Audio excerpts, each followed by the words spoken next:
ಮಾತೆ ಚಂದ್ರಘಂಟ.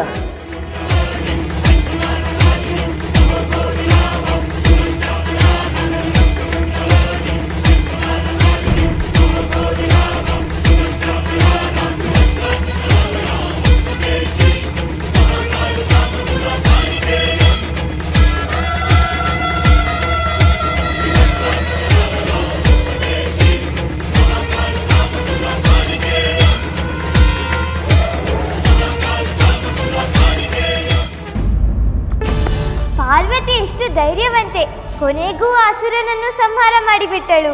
ಇಲ್ಲಿ ಪಾರ್ವತಿ ಕೇವಲ ತನ್ನ ಬಲವನ್ನು ಮಾತ್ರ ಪ್ರಯೋಗಿಸಲಿಲ್ಲ ಚಾಮುಂಡಿ, ಬುದ್ಧಿಯನ್ನು ಉಪಯೋಗಿಸಿದಳು. ಹೇಗೆ ಹೇಳು ನೋಡೋಣ? ಕತ್ತಲಾದಾಗ ಚಂದ್ರನನ್ನೇ ಕರೆದು ಬೆಳಕು ನೀಡಬಹುದು ಎಂದು ಯೋಚಿಸಿದಳು ಅಲ್ಲವೇ? ಬಾವಲಿಗಳು ಸದ್ದಿಗೆ ಹೆದರಿ ಹೋಗುವುದರಿಂದ ಗಂಟೆ ತೂಗಿ ಅವೆಲ್ಲ ಹೆದರುವಂತೆ ಮಾಡಿದಳು. ಸರಿಯಾಗಿ ಹೇಳಿದೆ ಚಾಮುಂಡಿ.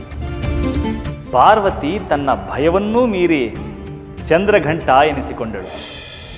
ಹೊಸ ಅವತಾರ ಎತ್ತಿ ಜಟಕಾಸುರನಂಥ ಅಸುರನ್ನ ಸಂಹಾರ ಮಾಡಿದಳು. ಧ್ಯಾನ ಅವಳಿಗೆ ಧೈರ್ಯ ಕೊಟ್ಟಿತು ಚಾಮುಂಡಿ. ಅದಕ್ಕಿಂತಲೂ ಹೆಚ್ಚಾಗಿ ಅವಳ ಒಳಗಿರುವ ಚೈತನ್ಯ ಜಾಗೃತವಾಗಲು ಸಹಕಾರಿಯಾಯಿತು. ಪಾರ್ವತಿ ತನ್ನಿಂದಾಗದು ಎಂದು ಸುಮ್ಮನಾಗಿದ್ದರೆ, ತನ್ನ ಭಯವನ್ನು ಮೀರಿ ಹೋರಾಡದೇ ಇದ್ದಿದ್ದರೆ ಆ ಜಟಕಾಸುರನಿಂದ ಇಡೀ ಕೈಲಾಸವೇ ನಾಶವಾಗುತ್ತಿತ್ತು. ಗಣಗಳಿಗೆ ತೊಂದರೆಯಾಗುತ್ತಿತ್ತು, ಪಾರ್ವತಿಗೂ ಅಪಾಯವಾಗುತ್ತಿತ್ತು. ಪಾರ್ವತಿಗೆ ಜಗನ್ಮಾತೆ ಆಗುವ ಎಲ್ಲ ಅರ್ಹತೆಗಳೂ ಇವೆ. ದುಷ್ಟ ಸಂಹಾರ ಮಾಡಿ ಎಲ್ಲರನ್ನೂ ಕಾಪಾಡಿ ಬಿಟ್ಟಳಲ್ಲ, ನಾನು ಅವಳಂತೆಯೇ ಆಗಬೇಕು. ಇಟ್ಟವರಿಗೆಲ್ಲ ಸರಿಯಾಗಿ ಪಾಠ ಕಲಿಸಬೇಕು. ಪಾರ್ವತಿಯಂತೆಯೇ ಆಗುವೆಯಾ ಚಾಮುಂಡಿ? ಅನ್ಯಾಯ, ಅಧರ್ಮ, ಅಕ್ರಮಗಳ ವಿರುದ್ಧ ಹೋರಾಡುವೆಯಾ? ನಿನ್ನ ಶಕ್ತಿಯನ್ನು ಗುರುತಿಸಿಕೊಳ್ಳುವೆಯಾ? ಹೌದು, ನಾನು ನೀನು ಹೇಳಿದ್ದೆಲ್ಲ ಮಾಡುತ್ತೇನೆ. ನಾನಿದನ್ನು ಸುಮ್ಮನೆ ಹೇಳುತ್ತಿಲ್ಲ ಯೋಗೀಶ, ನಾನಿದನ್ನು ಚೆನ್ನಾಗಿ ಯೋಚಿಸಿಯೇ ಹೇಳುತ್ತಿದ್ದೇನೆ.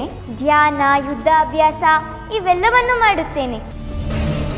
ನನ್ನ ಅಗತ್ಯ ಎಲ್ಲಿದೆಯೋ ಅಲ್ಲೇ ಹೋಗುತ್ತೇನೆ.